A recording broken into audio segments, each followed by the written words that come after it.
that's that it's Duluth, Proctor, Hermantown Police Station have the program going on.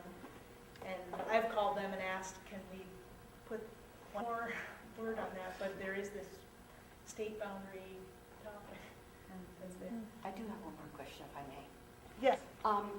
I have quite a few clients in the OSHA bloodborne pathogens training for, and they're often dealing with rental property residents. Would the residents be able to bring ads into you if they were residents of Superior? Anybody can bring it in and drop it in the Dropbox. Nothing is checked at that Dropbox. Okay. It's totally private. We don't know we don't keep track of anyone who's putting anything in there. Well, I was something I was wondering if I could mention at Yeah, my absolutely. trainings and not get myself in any more trouble than I'm usually in. Absolutely, that would be And perfectly take one of fine. those posters with the pull-off cards. That's what I'm going to do, as Thank long you. as I'm not going to get myself in trouble. But you do hear it in the news of pharmaceuticals being present in streams and lakes, and they're coming from wastewater treatment plants, because for anything that is flushed down the toilet, the treatment plant is not set up to take those away, and they just pass right through. So there's definitely issues with that. Well, our next speaker is George Winston from Afterlife Electronics, and it's Afterlife Graveyard Electronics, and it's Wasn't my choice for name, I bought it that way. and it's if you know where Thirsty Pagan is, it's behind them but tucked back. And he's been busy handling electronic waste, another big topic. So he'll tell us more about what's coming in and what's in different materials. So let's go forward. My name's George. I just recently purchased the Afterlife Electronics. Like I said, I didn't choose the name, it was that I bought it. I bought it in January. The program year for Wisconsin on the e-waste cycling runs from June 30th to July 1st for every year.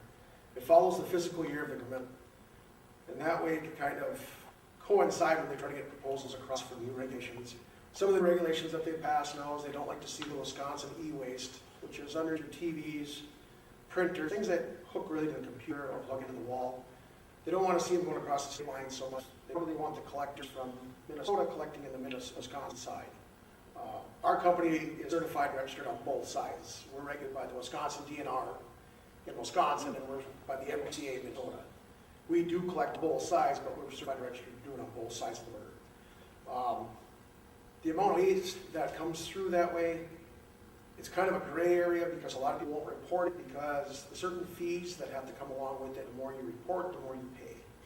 And what we end up doing is anything that we collect in, we pay by the pound to get rid of it.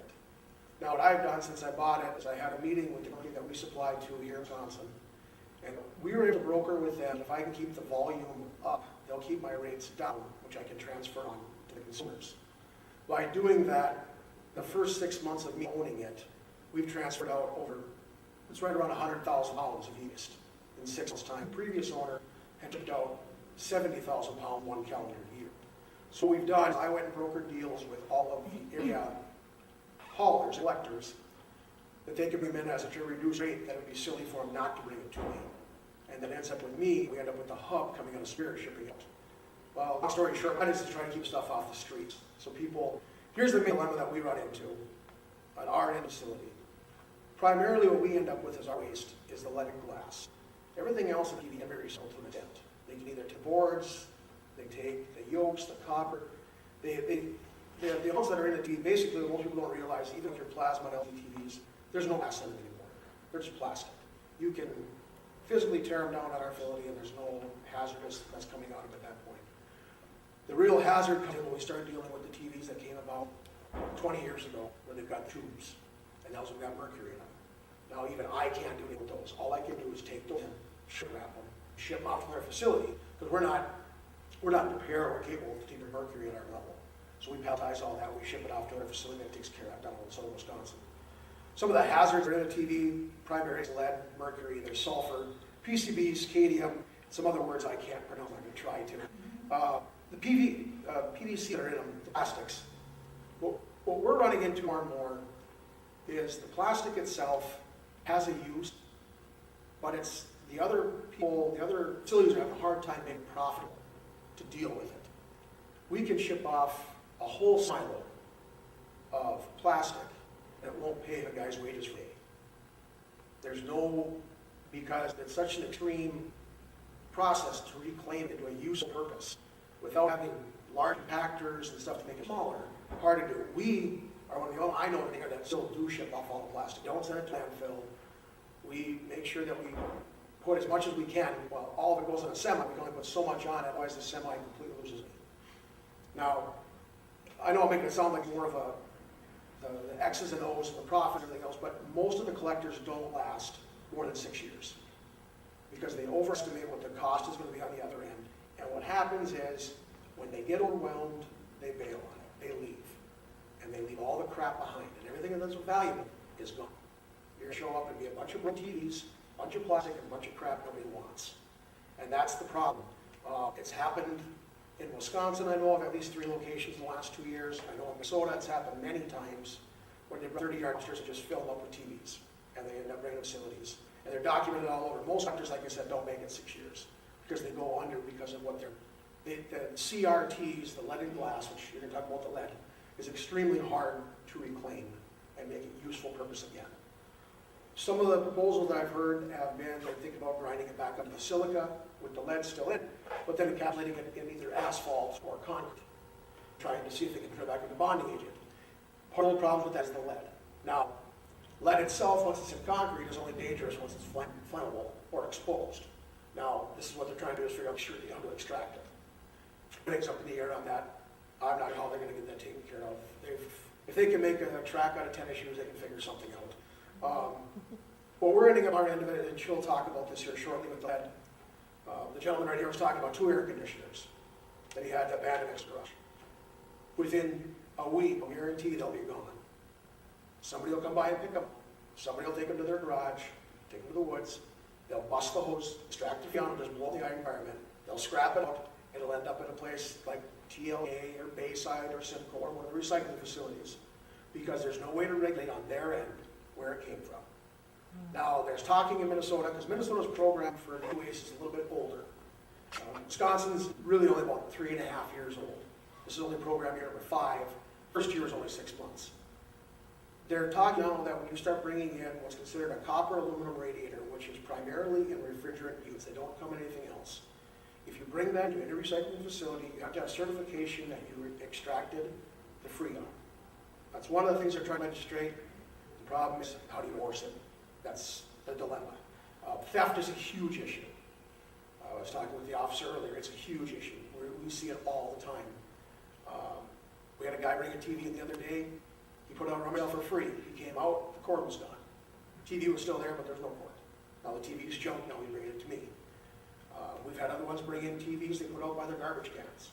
Yoke is snapped off, plastic is blown apart, the CRT glass is everywhere with the lead, and the cord's gone. And now they bring it to me in a tote. And now I have to charge extra because my handling is totally different when it comes to leaded glass versus a complete unit, which we put palletizing and ship off, which is extracted properly at the next facility down the line. So that's one of the main problems we're running into on our end of it. As far as the lead batteries, I know Andy was going to be from TLK. What we end up doing with the lead batteries is we take them in, they come from power supply units primarily. We don't deal much with the automotive batteries. We deal primarily with the power supply backups. At that time, what we end up doing is we palletize and put cardboard on and they get shipped off to a facility which takes care of them there. We don't process in our facility. We're not equipped to take care of the asset. And I don't want us dealing with the MPC and Minnesota DNR, which is an asset. But basically, and TLK does the exact same thing. They put them in a cardboard box. They put layers of cardboard between the two, which is mandated by the DOT in Wisconsin because you can't have the posts of the batteries bump each other to cause a spark, which causes, because they still have a charge. So you have to layer them with cardboard. You have to put like size on the same row. So if you have a battery that's this big and a battery that's this big, they can't be in the same row because they'll bounce and they're possible shorting out, causing a fire. So that's pretty much what we dictate when it comes to batteries. We don't really, we take them in, we don't seek them out because they can be kind of a pain in that regard. So that's really as far as the lead goes on that regard. As far as the pollution that we get in, everything that we take in, we either process it on the facility or we palletize it and ship it off to a certified, registered collection agency. Ours is dynamic recycling, what it's called, down in La Crosse, Wisconsin. we ship it down to them. And then they send us back certification of recycling, certification of destruction, and certification of proper handling. So every load I send back, I get a certificate back that we had it all properly taken care of with the weights, measurements, and sizes. So if anybody ever comes and asks me, well, what happened to my TV individually, I have no idea. But if it's part of a load that went down, you can tell me the date, I can tell you what semi it was on, I can tell you what was taken care of. And that's really the only way that's regulated on our. It's basically, more or less, it's a trust factor that as it goes down the food chain, it's being taken care of properly. On their end of it, they say it's not going overseas. I've never chased one of the circuit boards down. I have no idea. They say it's not going, they say it stays local, it stays within the United States. That's what they tell us, that's what we have to go with. Well, like I said, as far as us for the hazards, we end up with mostly it's going to be broken glass, which we've had Cindy and I just came up and we had a meeting here just about a month ago about that to discuss the proper handling and procedures and how to go about it, educating the individuals there that work. But really, that's really the only thing we really have that's going to be more under the lines of hazardous waste is going to be the lead glass, the lead acid batteries, and it's the CRT gas that's inside, which is one of the reasons we don't process it, because I don't want to, it's just one more thing to invite more scrutiny, more paperwork, more issues. I don't want to, I have enough paperwork to fill out every day. I don't need to have any more. I've had enough. So if there's any other questions, I can try and answer them. If not, I appreciate it. So. I got a question. How can we talk about cost things? Like if an individual can bring in their own Yeah, TV? we can talk about the cost. The reason I didn't want to do it, I didn't want to make it sound like I was trying to do a business promotional, Yeah. you know, like a Promote like away. I didn't want to make it sound like it was a commercial. Primarily what we do, and there's many ways that I try to encourage people to bring it in. I encourage them by advertising. There's coupons that you'll see that are in the paper that float around. They float around throughout 5 or 6 area papers. I think the one going on right now, if you bring a CPU in, your monitor, printer, scanner, keyboard, everything that hooks up to that computer is free. Okay. So everything can come in at that time, so we're trying to stop some of that. Unfortunately, the way it's regulated, we can't extend that to all commercials. We can extend it to residential because the two have to be classified separately on our level. Now, there are loopholes. The person who wants to get out of lunch early, loads up company crap in truck, comes to me as private sector. As long as it's not engraved on the TV, I have no idea. And to sit there and inquire is not to prove fruitful at all. It's just, you're just going to irritate somebody. As far as the prices go, they range from $5 for a small TV to, we've got a TV that was, the largest one we've had so far was 6.5 feet tall, 8 feet wide, 3.5 feet thick. It can, and it would not fit back in my pickup. And we charged $25 for that TV. That was the most expensive TV we've dealt with. And then the 3 of us did that stupid thing when it's we all offer a pickup service. We'll actually go to people's houses and take it out of their house. And the fee is less than their gas. They have to be patient because it has to be on a route. And we kind of run that patient. Most of the fees are $10 to pick up. Most people can put a TV in their house, put it in their car, and bring it to us for $10. It just don't work. But we have routes we pick up Vite, which is a small company. They segregate all their lines out for us. We pick up at Normandy's. We pick up at the Goodwill, the Savers, Moccasin Mike's. I know we've had your facility there more than once. Again, we pick up from the corporate today. Benson Electric did with their ballasts, which are PCBs. Came in today. We can recycle those also. We've also started now to start encouraging more recycling. We take incandescent light bulbs. The 4-foot bulbs, we do charge for some that are larger. The 4-footers, the handling fee is all it's WLSD makes some, but if you bring them in commercially, I think they're like 50 or 60 cents a piece. Right now, we're charging a nickel, and that's just a handling fee. I took in, last week, we took in 1,700 light bulbs from the Cloquet School District. From one, that was only, we didn't do all 4 schools, we did 3. And that was 1,700 we took in from them. We're doing the Cloquet Hospital.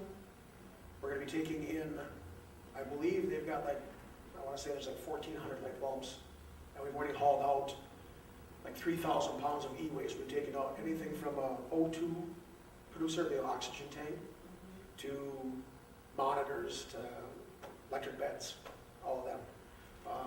You were talking about the give seminars. We just hauled out for the MSHA division down at the federal building on the top floor, the OSHA MSHA division up there. They produced 3 pickup loads of electronics out of that one floor alone. They had over 200 printers in that one facility. She sent out an email, and unfortunately, she had no idea how much crap people had under their desks. And that's exactly what happened. She sent out an email, bring it to this room, she walked in, couldn't open the door. Everybody got a new monitor, new printer, and they stuck it in their cubicle over there, put it in the corner over there, and everybody in their office had, she averaged it out, every person had 5 pieces in each office of rating and size. They had 24 monitors up there, and I asked how many offices you got? 31. So they had 24 monitors, the old ones, plus LCDs, plus we hauled out and hauled out. I couldn't believe what we hauled out there. And for 4 pickup loads of material, ranging from anything you think of, their total cost for us picking it up, with a 3-man crew, the total cost was $310 for us picking everything up. So what I've tried to do is make sure the prices are down and keep the volume up.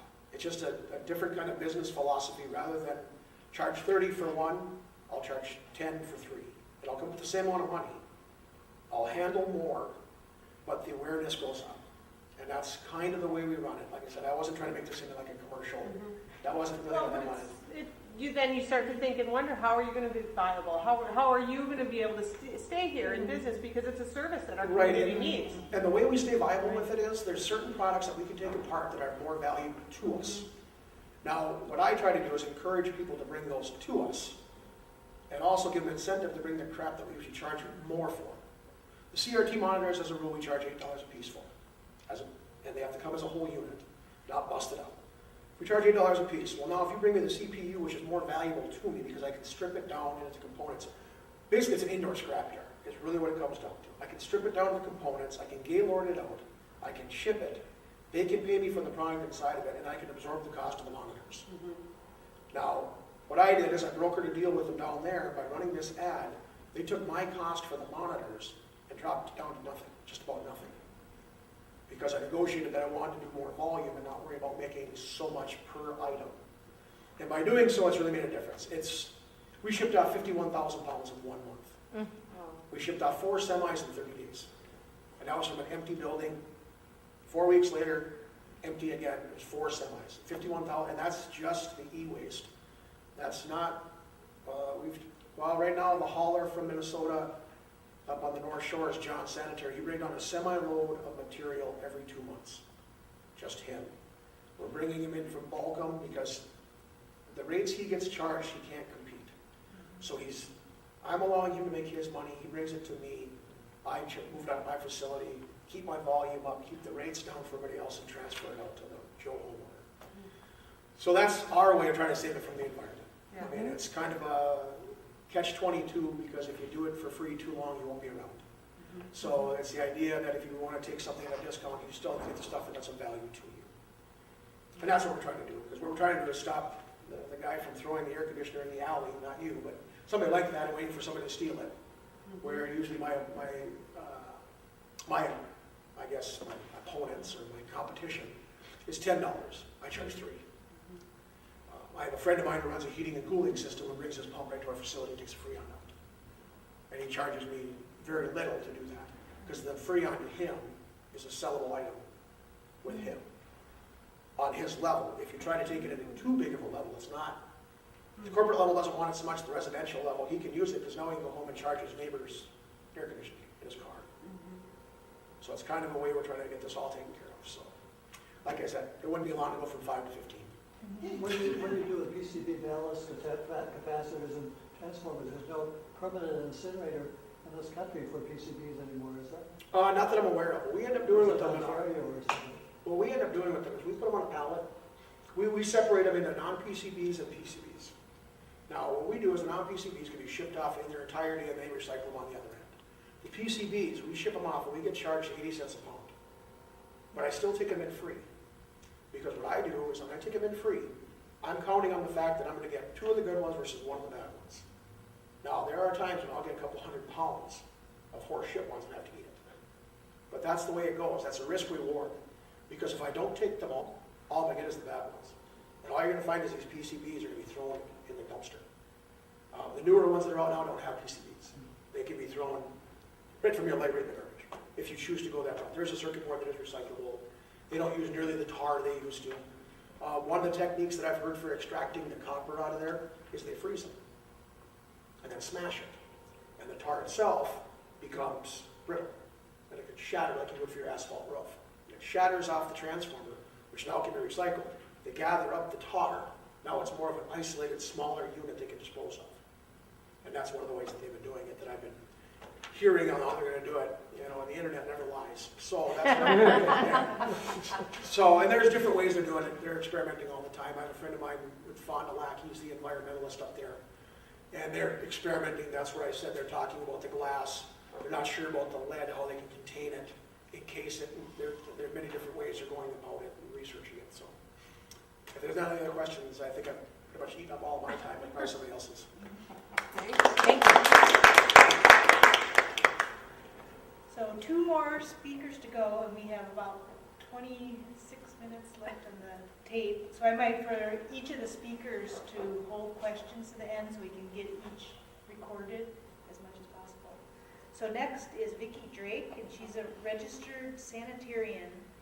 And she's worked in the environmental and public health field for over 35 years. She's the chairperson of the Northwest Wisconsin Lead-Free Task Force in the area and member of the State of Wisconsin Education Subcommittee for Lead Prevention in Wisconsin. So let's welcome Vicki. Hello. I always go by handouts, and if you're looking for a formal speaker, you don't have one. So Wendy's already aware of that, but like I say, I am not a formal speaker, but I will answer your questions to the very best of my abilities. And if I don't know the answer, let's put it this way. As Mr. Grant will tell you, I'm not shy. I'll go and find out the answer. Unfortunately, one of the big major pollutants we do have in our environment is lead. What was lead not used in? You've heard the fellow from Afterlife Electronics. He talks about it in computers and CRTs and that type of thing. Unfortunately, I don't wish to pick on the police force, but they have lead in their bullets. Any of us who are shooters, any of you deer hunt, bird hunt, it's all lead shell. It's lead shot, lead paint in your homes. We've actually done dishes, as Mr. Grant and I were speaking before this whole started.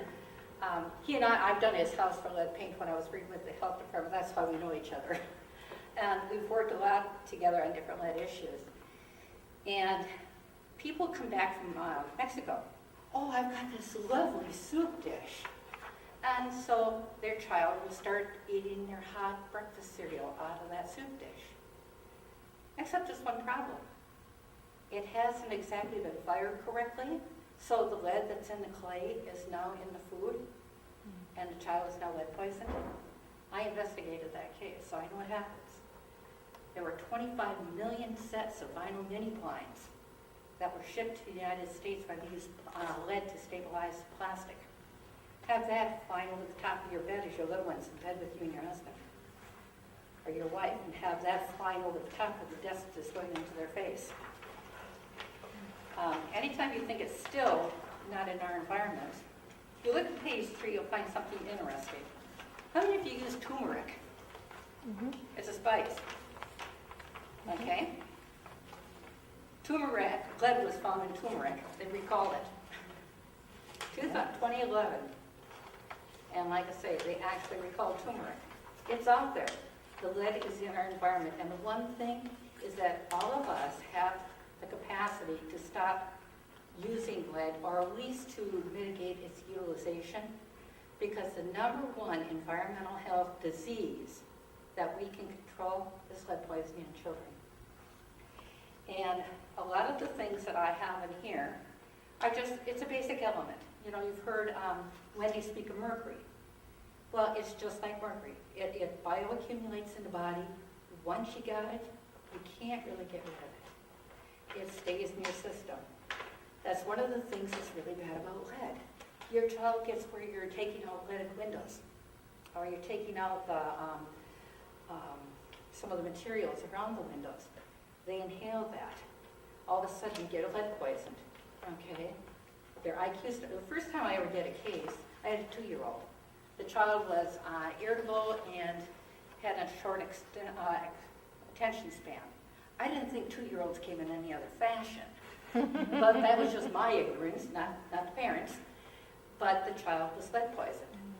Okay, so they chelated the child. They gave her medication, and it came down, the leg came out of the blood. Then all of a sudden, the child was lead poisoned again, because they were exposed again. Goes way back up again. This time they tried to chelate the child. Fine, they did it, but there was irreparable learning disabilities and brain damage. It also affects the kidneys. It affects, like I say, the nervous system. There's no part of the body that it doesn't affect. And once you think you've taken it out of the blood, yeah, you can say you've taken it out of the blood, but as soon as it's out of the blood, then it's going to come seeping out of the bone and out of the soft tissue, especially the brain, and you got it back again. And the thing that's bad about it is, let's say, hypothetically, if I may, use the example, let's say that you had been lead poisoned as a child. Okay, so you're a full-grown adult. Everything's cool. You're going to have your family.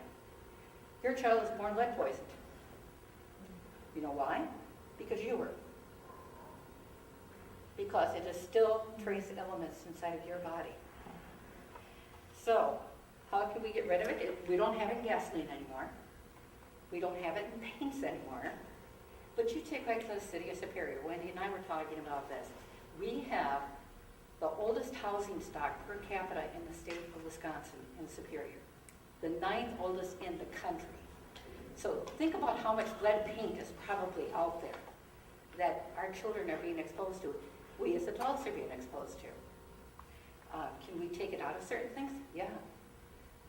When you paint your house. Keep your house in good condition. I go in and I do homes and that stuff. If that wall has lead all over it, because it's not flaking paint, it's not a lead hazard. But if your child can eat the paint off that wall, number one, that's a dangerous child. Number two, like I say, it's going to be a health hazard to that child. And then they're going to have to go through all these different types of things. One of the other sheets that I put towards the back, after the one on turmeric, is they're now lowering the lead action level. It used to be 25 micrograms when I started in public health. And that was how much lead you could have in your blood and not be lead poisoned. Then you took it down to 10. Now they're lowering it to 5. And that's only because that's as low as technology can go. It's not that we know that level is safe. We don't think there's any level that's safe. And that's why they're really concerned about how are they going to get rid of the lead. Because what level is safe for a child to be around? You don't know. And the damage that can happen, the kidney damage, the neurological damage, all that type of thing can be permanent, including death. A little boy in Waukesha, 144 microgram per deciliter. He died. Parents did not notice that he was eating all the wood components in the house. So I can always get on my soapbox and say, why were Mom and Dad watching TV? I mean, I hope it's a really good show. But it can affect humans. It can go through your air. You don't have to eat it. They all you have to do is inhale it. And there's a problem. How many of you ever played in sand in your belly when you were growing up? Okay. How many of you have ever bitten down on a sinker on your fishing line when you went fishing? Lead gasoline, lead in your sinkers, lead in the shot we were talking about, lead in the paint. Unfortunately, some of it's gone, a lot of it's not. But all of us, if we are aware as to where it can be and how we can protect our children and other people's children, maybe we can prevent some of these neurological things from taking place. So I'm making this short because I know we have a short period of time. But if you do have questions, I did bring some business cards with me that I will be more than happy to answer any questions that I can. And as I say, if I don't know the answer, I'll find it. Was the old tinsel on Christmas trees, was that lead? Yes. Probably have some of that in the upstairs attic. So, Yeah, you might have a lot of dishes, a lot of old tinsel, a lot of 50 years things for ago. lead. It was nice and shiny, and it lasted forever. Okay, thank Thank you. you. So we'll do more questions at the end for the last two speakers, but I just wanted to have time for Dr. Emily O'Neill, and she's currently faculty at the University of Minnesota Medical School, Duluth campus, as well as at Lake Superior Community Health Center in Duluth. And her career is as an educator and family physician with professional interest in environmental health issues. Great, thanks, Wendy. If you don't mind, I don't mean to mess up your filming here, but I'm just gonna sit. That's okay. First, let me say thank you to Wendy for inviting me, and although the turnout is small, I really, I value this kind of networking, because I think we're all doing similar things for our communities and our health from different angles. And I can tell you in the education field, we're realizing as physicians that we aren't doing such a good job taking care of people all by ourselves, that we really need our communities, our wastewater treatments, our educators, our teachers, our public health folks, our waste management, afterlife folks. So it's really neat. I'd love to get everyone's business card, but let me just tell you a little bit why I'm here. Wendy asked me to talk. This is a subject I'm very interested in, which is, doctors talk a lot about a type of pollution. It comes in a pack, and there's maybe 20 things in that pack, right? Cigarettes. We talk a lot about cigarettes and cigarette smoke and secondhand smoke, but you don't hear doctors talking very much about environmental pollution, or at least I don't. Maybe you have a special doctor who talks about those things. You don't see them really politically active and talking about things. There has been a finally medical movement for lead and for mercury, and I'm really pleased with my colleagues for that. But what we're beginning to discover is that, or we have actually studied at length, is that I'm going to talk a little bit about airborne pollutants, because I knew the other speakers would be talking a little bit about water and solid materials. So there's very clear links. It's not fully understood, all of the biologic processes, but very clear links between air pollution and cardiovascular disease, heart attacks, strokes, and hardening of the arteries. So that's my take-home message for you, and we can dive in a little or not, but the key thing I want you to know is that all these efforts, whether it be making sure things don't go in the incinerators that shouldn't go in there, but more importantly, I think the theme was, what can you do to reduce pollution? And I was thinking about this as a physician. A lot of the things we tell people to do for their health also reduce pollution, right? Walking instead of driving, biking instead of driving. Well, gee, take the bus instead of your car. You're grouping loads of things, so you're doing it for financial reasons, but you're also, reducing your amount of gas you're using, things like that. Obviously, smoking, I have to put that plug in, but I think the idea is that airborne pollution is sort of smoke. So let's talk about that. When I'm talking about airborne pollutants, the pollution folks, and I'm not an expert on this, but they talk about a couple categories, right? So you're generating power at the power plant. Minnesota Power's burning coal, and there's several things that are produced. I'm not going to talk about the chemicals that come in. There are things like nitrous oxides, sulfur oxides, things like that. But the thing that we've really looked at in the medical field are these things called particulate materials, PMs for short. So they're really think of it as microscopic dust and gook. It can be all kinds of chemical composition. They divide them into sizes, and some of these things we're talking about here are the size of a bacteria or a virus, okay, or a red blood cell, which would be the biggest of the three. So red blood cell, bacteria, virus. But they can go right through your alveoli in your lungs, right straight into your bloodstream. Boom, they're in. They're so small. And what do? They are not benign, and because with the exception of maybe some old wood fires and a little volcanic activity and maybe the occasional lightning bolt that made some ozone, humans really didn't exist in this environment with pollution. Our bodies aren't adapted to it. I mean, yes, we've been exposed in one form or another, but most of the stuff we're throwing out there now is totally new. So what these substances do, and the take-home point here, is they basically activate bad responses in your body. We all know that if you eat a really greasy meal, right, and smoke a pack of cigarettes and then get scream mad, that's not good, right? A lot of bad chemicals in your body. Blood vessels constrict, stress chemicals are produced, inflammatory, what we call mediators are produced, and it all damages the blood vessels.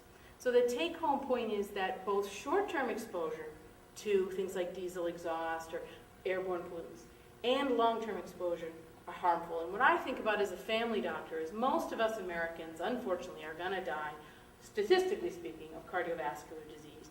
World Health Organization estimates that 3 million people die a year just of preventable deaths from pollution exposure, and that's global, okay? So that's countries that maybe have very high pollution amounts.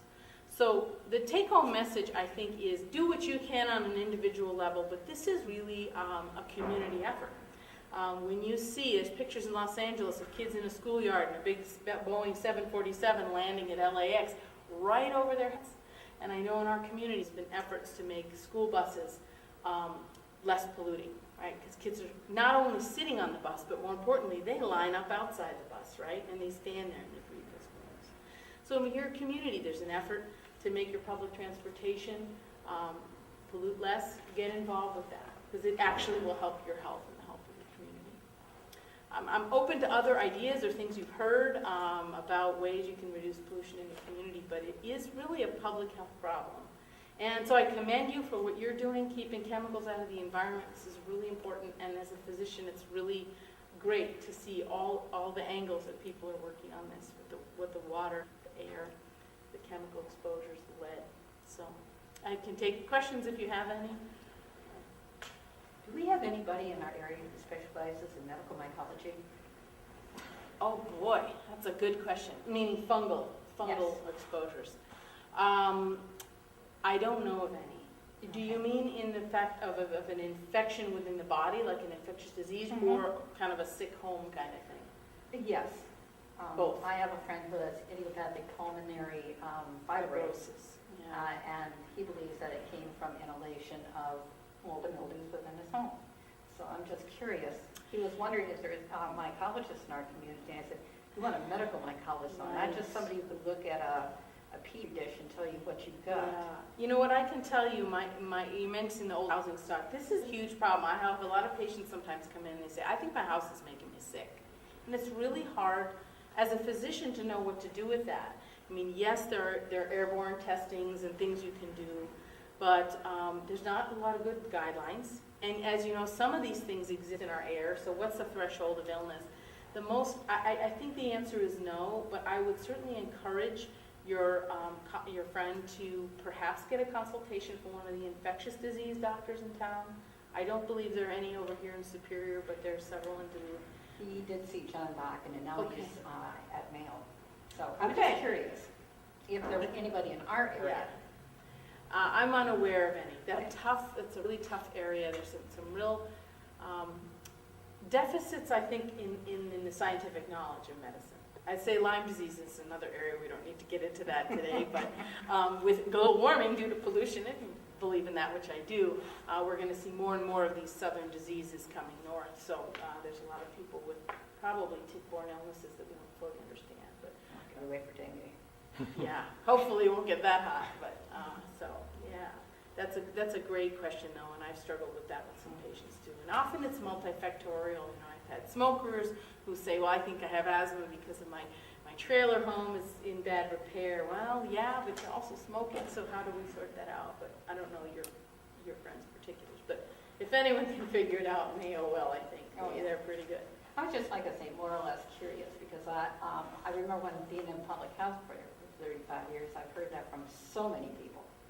I've heard about, the West Nile and, the babesiosis and the tuberculosis and all the rest of that type of thing. But so many people say, well, I think I have mold in my house. Yeah. Right. So you have to see a physician to determine whether or not that may be actually the cause of your illness. I can't determine that. I can tell you if you've got it, but I can't tell you if it's causing your health problems. So I'm just curious if there's anybody available. Yeah, that's a big link, isn't it? I mean, how do we do that? Do we do a lung biopsy? I mean, your immune system may be stronger than mine, so we can live in the same home. I get sick and you don't. That's the other piece of this, is some people's immunity, they have more resilience to these exposures. But it's a great question. It really is. I think the answer is I don't know of any resources, but if I do, I'll take your card and let Okay, you know. thank you. Yeah. For the concept of healthy home, here are some of our cleaning products a cause of some health effects. So we do have bottles there, make your own non-toxic cleaning, window cleaner, all-purpose cleaner. There's a recipe on the bottle for it.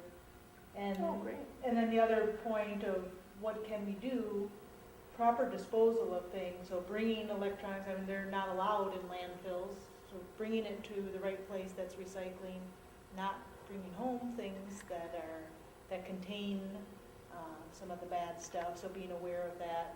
And then I know as far as medicine and other things, paint supply, only buy what you'll need.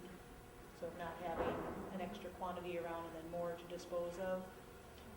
This is National Pollution Prevention Week. WLSSD, I had called them a month ago and asked, oh, are you guys planning anything? And they have expanded their material exchange place so they have free drop-off of paint and oil and different materials.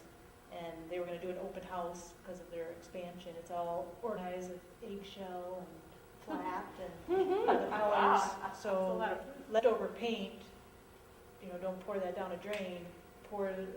Bring it there, and then a theater group or something that doesn't really care if it's one shade of blue or a different shade of blue. That's all trying to be reused. You know, and most of it's free. And it's free. Yeah, you bring it free, you take it free. I've known landlords, they go in there, they'll grab 10 cans of something white, mix it all together, and that's the color of the next bedroom. And that's what they do. That's great. Because you have to repaint anyway, so they just go in for, we just did a hoarder house and she had probably 80 gallons of paint in her basement that she afforded. Wow. A landlord's dream. Yeah, it was for the HRA over to do a hauling.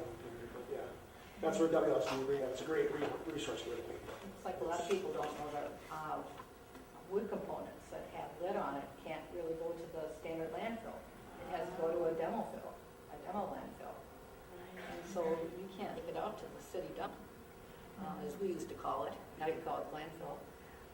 It has to go out like to what used to be Chemis's, I don't know what they call it now, but it has to go out to a demo site. But most people don't know, if you take out those old window jambs and the old window frames, you can't go and stick that in your garbage can or just haul it out to the landfill. Right. That's one of the negative elements with your lead, you're talking on the frames, or you're talking the lead abatement.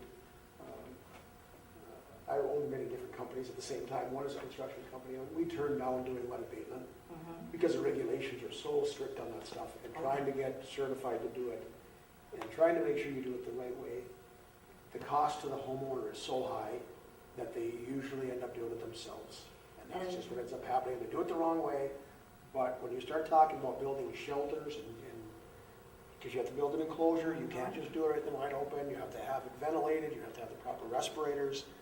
All this you have to do. By the time you tell it to a homeowner, it's going to cost you $800 to take your window out. You haven't bought anything, just take it out.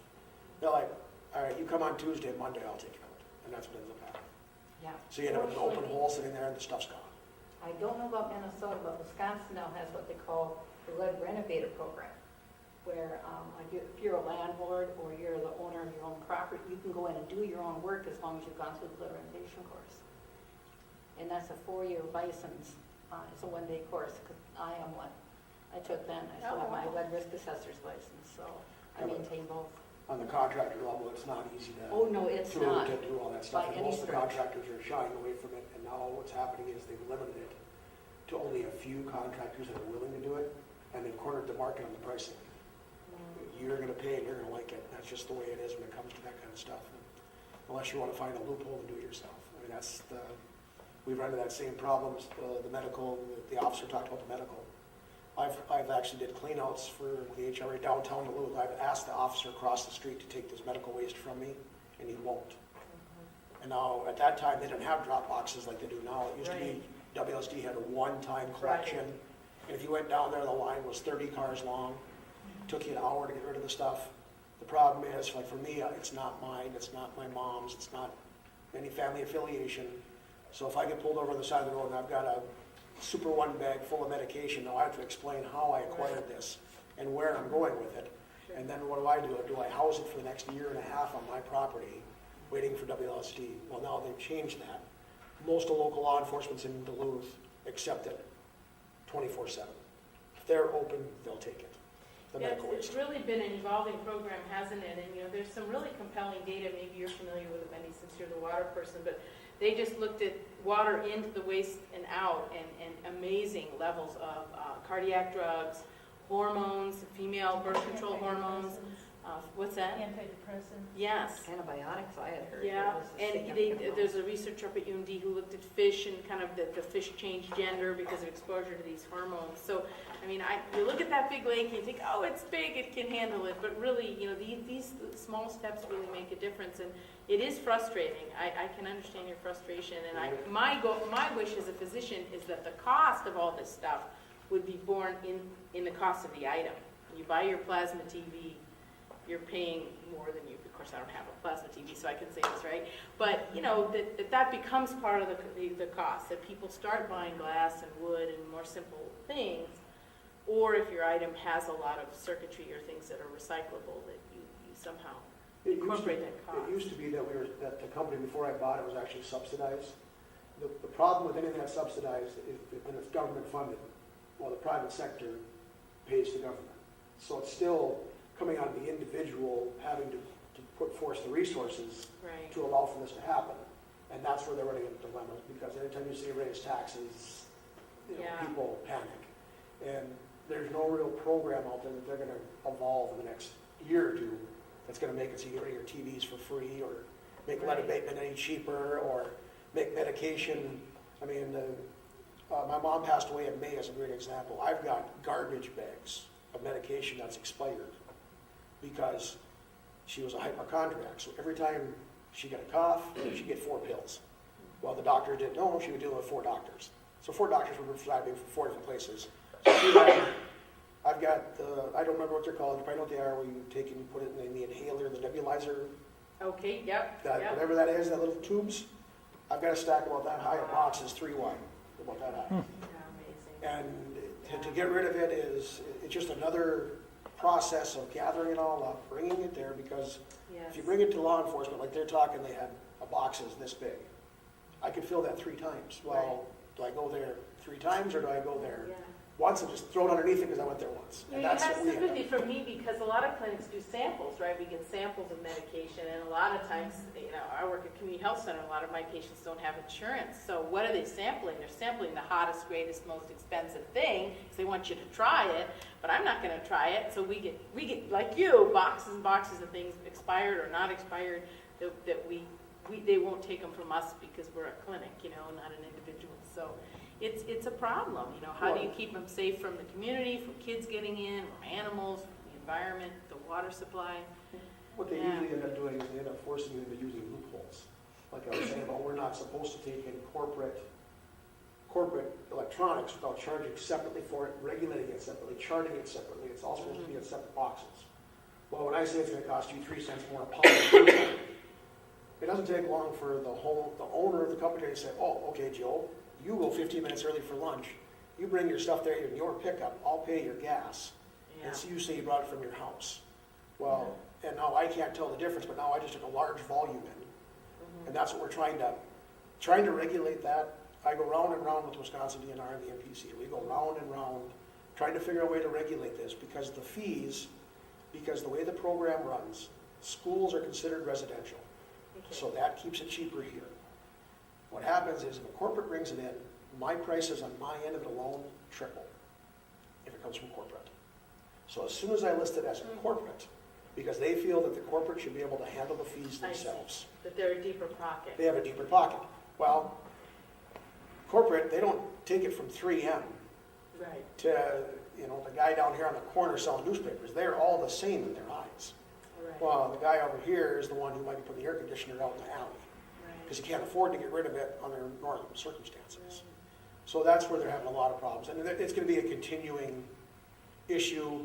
They have stats and stuff on this where they're talking 20 to 30% of all landfill waste is considered heavy metal, which is 100% recyclable. Out of that, they're figuring 12 to 20% is electronics.